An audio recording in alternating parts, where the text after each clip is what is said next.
ایک بار کی بات ہے، ہریا پور نام کے گاؤں میں ٹیکو نام کا ایک شرارتی لیکن جگیاسو بچہ رہتا تھا۔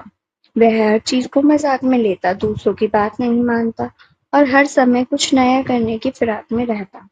ایک دن گاؤں کے پرانے کنویں کے پاس اسے ایک عجیب سی پرانی ٹوپی ملی۔ جیسے ہی اس نے ٹوپی پہنی، اسے ایک آواز سنائی دی، میں ہوں جادوئی ٹوپی، میں ہوں جادوئی ٹوپی، جو بھی پہنتا ہے اس کی سوچ کو بڑا بنا دیتی ہوں۔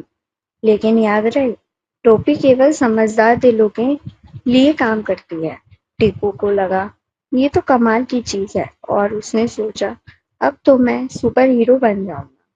لیکن جب اس نے ٹوپی پہن کر اڑنے کی کوشش کی، وہ گر پڑا۔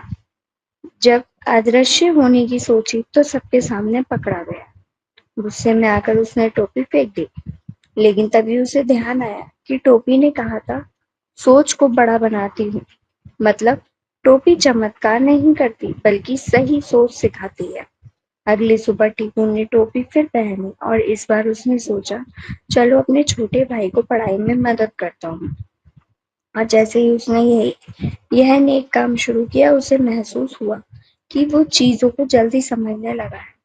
اسکول میں وہ سب سے ہوشیار بچوں میں آنے لگا، ماں باپ کی بات ماننے لگا اور گاؤں میں سب اسے سمان دینے لگے۔ ایک دن ایک بڑا طوفان آیا، لوگ پریشان ہو گئے، لیکن ٹیپو نے سب کو ایک جٹ کیا، پیڑوں کو باندھا، جانوروں کو سرکشت کیا اور بڑوں کی صلاح سے گاؤں کو بچا لیا۔ سب نے مل کر کہا ٹیپو اب پہلے جیسا نہیں رہا، اب وہ سمجھدار اور دل کا اچھا بن گیا ہے۔ تبھی ٹوپی نے آخری بار کہا اب تمہیں میری ضرورت نہیں، کیونکہ اصلی جادو اب تمہارے اندر ہے۔ ٹیپو مسکرایا اور ٹوپی کو کنویں میں واپس رکھ دیا تاکہ اگلا کوئی بچہ بھی اپنی سوچ سے چمتکار کر سکے۔ اس کہانی سے ہمیں یہ شکشا ملتی ہے، اصل جادو کسی ٹوپی یا چیز میں نہیں ہوتا، بلکہ ہماری سوچ، محنت اور اچھے کاموں میں چھپا ہوتا ہے۔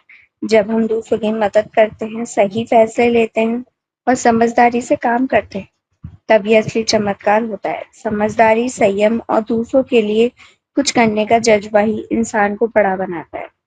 اگر آپ کو میری سٹوریز پسند آ رہی ہیں تو پلیز ویڈیوز کو لائک کیجیے، کمنٹ کیجیے، چینل سبسکرائب کریے، بیل آئیکن پریس کریے تاکہ آپ کو میری سبھی ویڈیوز کی نوٹیفیکیشن ملتی رہیں۔ اینڈ ہاں، شیئر کرنا مت بھولیے گا۔ دھنیہ واد۔